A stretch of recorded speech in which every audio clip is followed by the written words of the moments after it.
Saludo con muchísimo gusto a la senadora Alejandra Reynoso, quien está aquí con nosotros y nos va a compartir sobre una iniciativa que presentó, que es la del teletrabajo y que fue aprobada ya en el Senado. En el Pleno del Senado, así es. Una muy buenas tardes. Y efectivamente compartir contigo, con todo el auditorio, que pues la semana pasada, en este periodo extraordinario, aprobó el Senado en el Pleno por unanimidad, que además hay que decirlo que fue muy bien recibido y con una sensibilización que se tocó el tema en las comisiones dictaminadoras, y que esta iniciativa la propuse en el mes de octubre. Cuando arranca la legislatura, yo hablo de la causa de conciliación de vida laboral y familiar, y que hay que buscar todas las herramientas de cómo lograr esta conciliación, el balance trabajo-familia, y entonces una de las iniciativas que presento es la del teletrabajo. ¿Y qué significa esto? ¿Qué es? Sí. Muchos le llaman home office.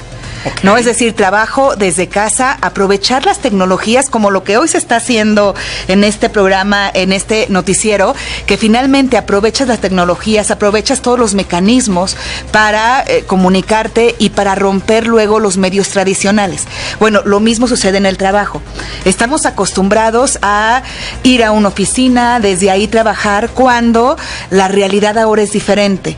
Y no solamente por las complicaciones mismas de la dinámica de todos los días, es decir, un problema de movilidad que hay en las grandes ciudades principalmente, otro, el desaprovechamiento de la tecnología, otro, la necesidad de estar más cerca de casa o en casa para quien tiene, exactamente, ¿no? Para quien tiene laborales, ¿no? Hijos, y sin duda para que se tenga la oportunidad de aprovechar el espacio tanto para quienes trabajan, quienes estudian, quienes son mamás, es decir, se pueden jugar todos esos roles, y que bueno, debo también decirlo que a mí me dio mucho gusto el cómo se dictaminó, el cómo se procesó, porque no hubo objeción alguna, al contrario, fue muy bien recibida, se incorpora prácticamente a la Ley Federal del Trabajo esta modalidad. ¿Y qué significa? Pues que se le agrega también un capítulo de cómo se habrá de regular, porque pues el objetivo es que se reconozca, claro, ¿no? Es decir, que tenga las prestaciones de ley, que los derechos laborales, todo, y que sea reconocido, que sea reconocido esta modalidad nueva que en muchos países, pues vaya, ya nos llevan 10 años o más en que empezó a introducirse, y que vamos, es sensibilizar tanto a los empleadores, a los empleados, el que se atrevan a dar este paso, que implica confianza, por supuesto, y mucha responsabilidad y disciplina de parte de los trabajadores también, ¿no? Hay que decirlo. Así es. Oye, senadora, y además, pues regularlo, meterlo en el marco de la ley, eso le da pues mayores prestaciones y una situación de igualdad que el resto de los demás trabajos, porque finalmente uno invierte las mismas horas hombre, horas persona. Exacto. Ahí en el trabajo, ¿no?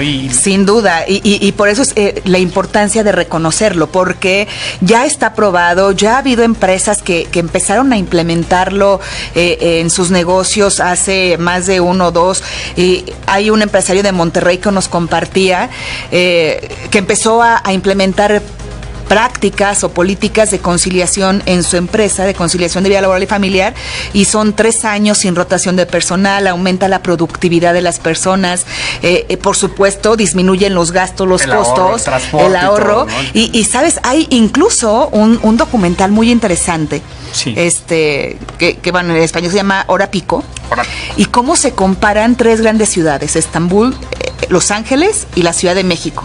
Entonces, no importa en qué continente estés, no importa en qué país estés, la problemática de los traslados, del tiempo que se invierte en trasladarte al trabajo, es realmente tiempo muy valioso, y cuando vas cuantificando las horas, claro, estás dejando la vida ahí, como ¿no? México, como otros lados. No, que incluso aquí mismo, digo, en León, ¿no?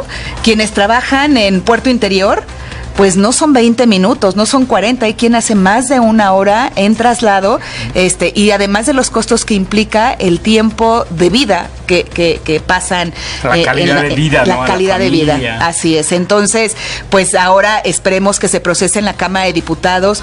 Fue muy bien recibido, yo me entero, pues que por ejemplo en Monterrey hay ya telecentros, no solamente con la infraestructura como oficinas ejecutivas, sino hasta con guardería, pues, ¿no?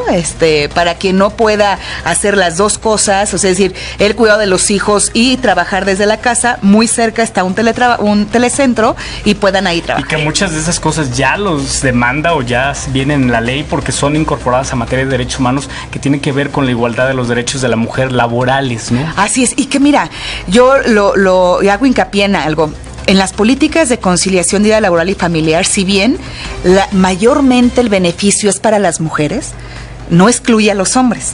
Es decir, también los hombres pueden hacer un trabajo desde casa y muchos de ellos lo están haciendo, si es desde el desarrollo de software hasta áreas contables. Es decir, se puede, solamente hay que verlo como una modalidad formal y no verlo como la irresponsabilidad de no ir a la oficina, sino claro, al contrario.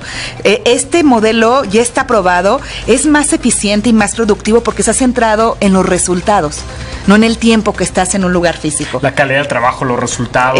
Así es, entonces, pues ese es el primero. Queremos proponer más cosas que existen también ya en otros países, banco de horas, horarios flexibles. Hay que ir adecuando nuestra legislatura a la realidad, porque cada día hay más demanda de poder trabajar, necesidad de tener que trabajar y la complicación de encontrar esta compatibilidad de la vida familiar con la laboral. O otro trabajo incluso, ¿no? Hay gente que trabaja y que sale a las 4 de la tarde, 3 de la tarde, que puede trabajar en una oficina pública o en algún otro lado, puede hacer claro, ese trabajo, y que también, ¿no? Es importante decirlo, desde el momento en que se incorpora a la Ley Federal del Trabajo, no es exclusivo para la iniciativa privada.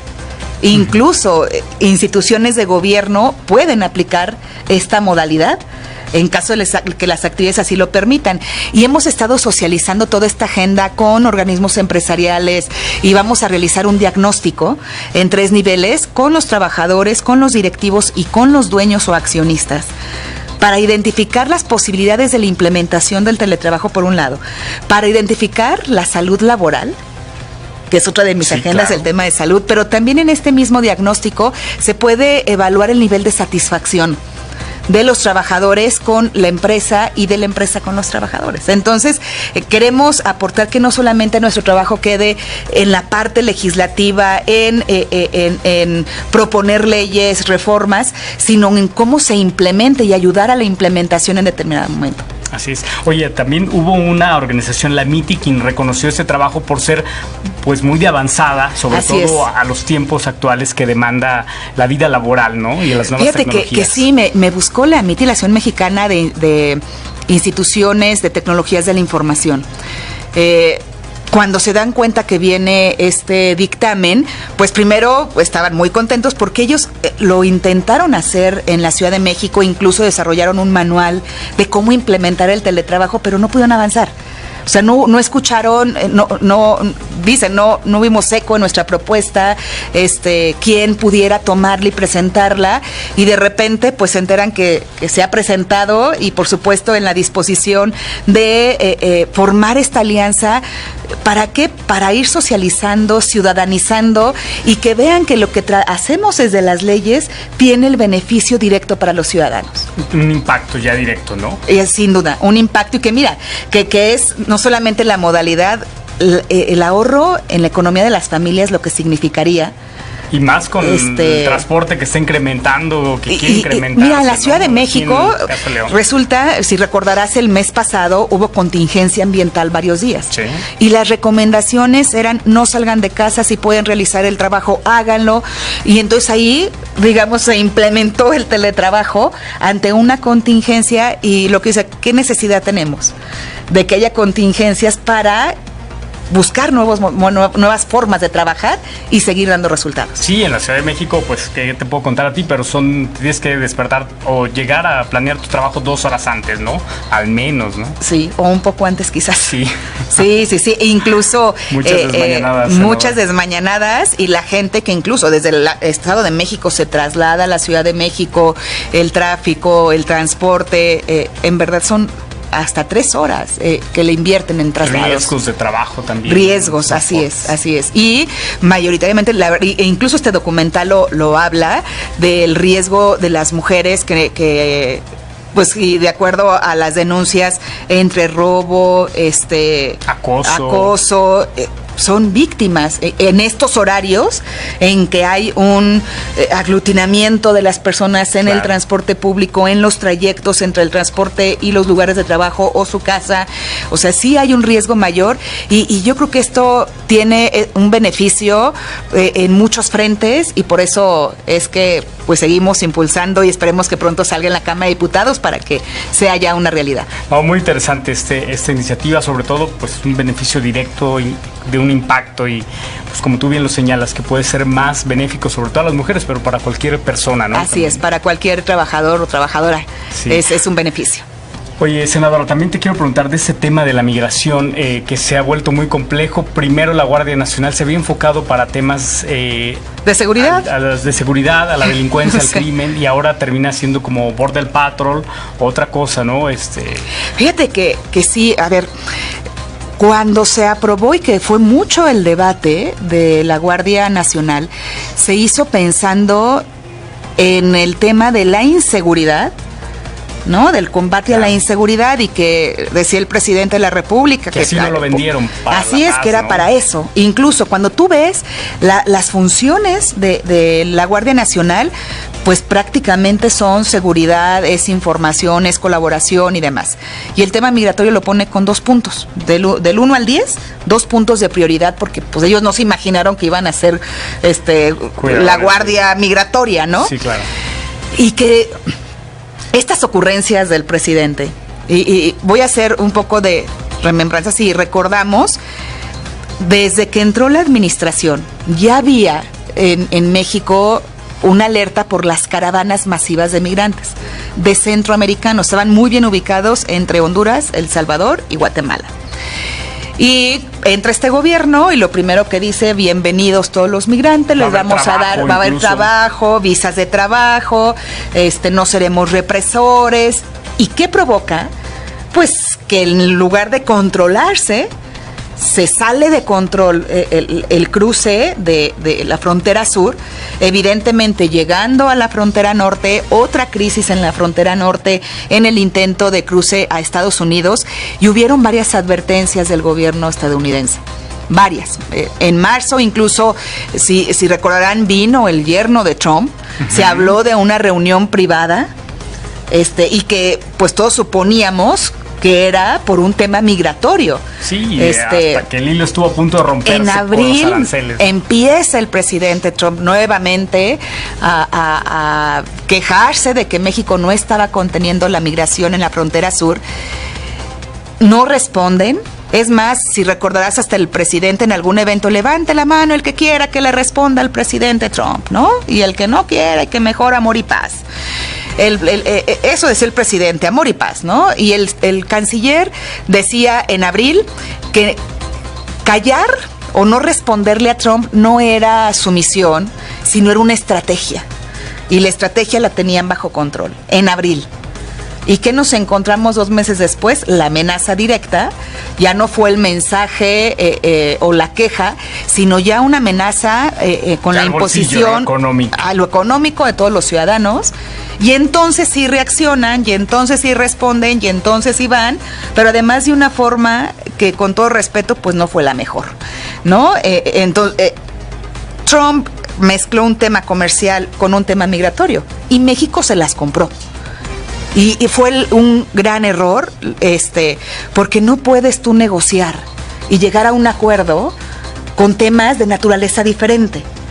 Oye, senadora, y en el Senado concretamente, ¿cómo ven esta situación que ya incluso el presupuesto se está enfocando a atender el tema migratorio? Bueno, 2,000 millones, ya lo hubiéramos querido, esos 2,000 que le quitaron a las estancias infantiles, esos 2,000 millones que le quitan a becas. Oye, me están hablando de médicos internistas o que han terminado, que quieren hacer su internado como médicos, y que resulta que ya no alcanzaron lugar porque les llegaron menos espacios, que le llaman como una beca, la remuneración que reciben en el último año, en el penúltimo año, perdón, de su carrera de medicina, y entonces no pueden hacer un internado, no los aceptan porque porque se redujeron el número de becas para los médicos, como si en México hubiera menos enfermos. Y todavía que también el fenómeno migratorio tiene un impacto en salud y no lo quieren ver, ¿no? Entonces nos metieron en muchas complicaciones y que también si analizamos y nos dicen, no, es que este programa, el plan de desarrollo de Centroamérica fue diseñado por la CEPAL, está respaldado, por supuesto. La CEPAL ha participado en estos planes, como lo hizo en el 2014 con Obama, que allá se llamaba, era el plan de la Alianza por la Prosperidad. Y nada más te doy un dato, hace 5 años, no sé, se implementó en el 2014 y hace 3 años, en el 2016, el Congreso le asigna 5 veces más presupuesto que el mexicano. El tema y el objetivo era el mismo, tratar de reducir la migración de Centro y Sudamérica por la preocupación principal del incremento de menores no acompañados. Claro. Ya familias enteras, entonces, ¿no? En brazos, el objetivo era el mismo, con 5 meses más de presupuesto, y 5 años después nos damos cuenta que así no se resuelve el problema. Es decir, para que tú resuelvas un problema de fondo ocupas una generación, y hablar de una generación es de 18 años. No se pueden hacer planes ni trianuales ni quinquenales, tienes que buscar un plan a 5 años. Y te doy otro dato interesante. Suéltalo. Que cuando me pongo a revisar, a ver, todos los días nos enteramos que las expectativas de crecimiento de México van a la baja, ¿no? Claro. Ya Banamex dijo que al 0, ¿no? Al 0%, ¿no? Prácticamente nada.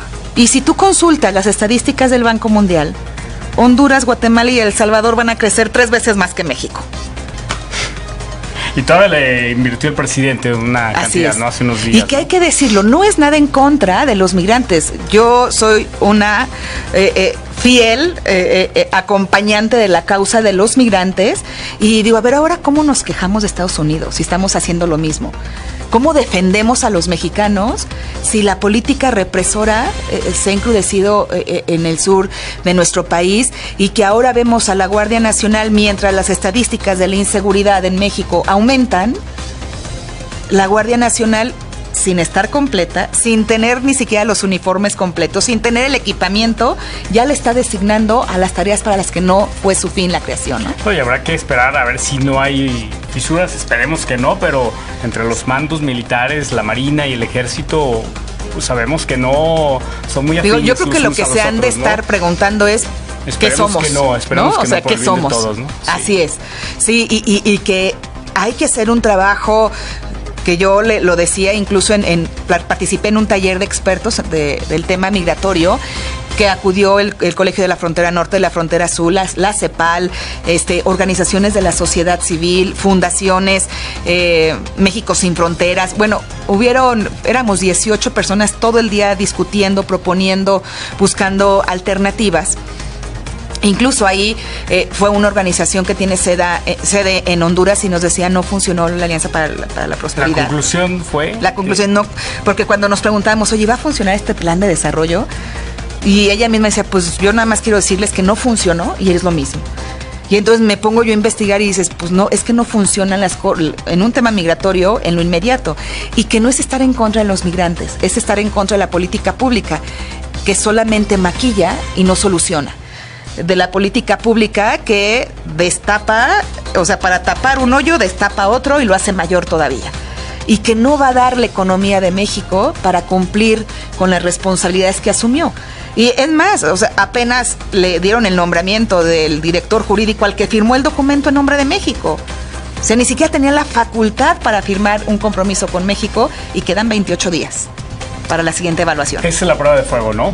Es la prueba de fuego. 25 días ya, nos quedan 28 días. 28 días. Sí, senadora, te quiero preguntar otro tema, que es el tema de la operación Golpe de Timón. Han venido a la baja los homicidios dolosos en Guanajuato. ¿Qué percepción tienes tú sobre esto, el trabajo que se está haciendo en busca de la recuperación de la paz de aquí del Estado?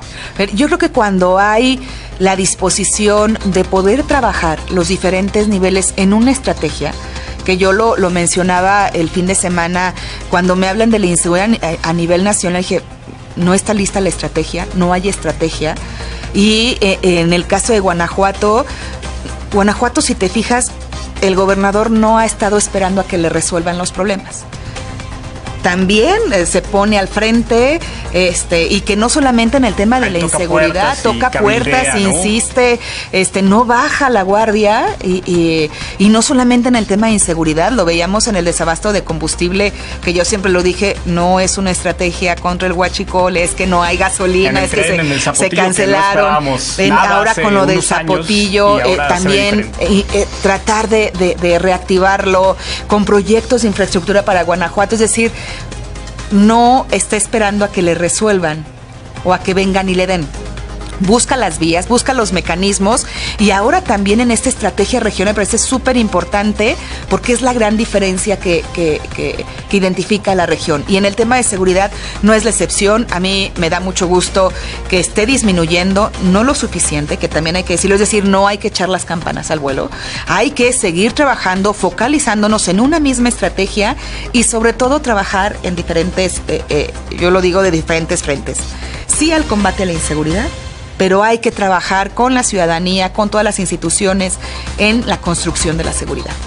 Salvador, pues te agradezco mucho tu visita aquí a Periscopio Informativo. ¿Quieres comentar algo para finalizar? Al contrario, Mundo, pues compartirles que estaremos participando en la comisión permanente. Ahorita, la verdad es que no ha habido receso, terminó el periodo ordinario en abril, ya hemos tenido 2 periodos extraordinarios y la comisión permanente que atiende, que hace la guardia en este receso que termina el último de agosto, pues me han pedido incorporarme para estar sesionando en este receso, y además estar coordinando al grupo parlamentario en esta comisión permanente en lo que resta del receso, que habremos de tener otro extraordinario el 1 de julio, pero bueno, que no, para mí no hay receso, seguiremos trabajando desde el Senado de la República y por supuesto acompañando las causas de los ciudadanos.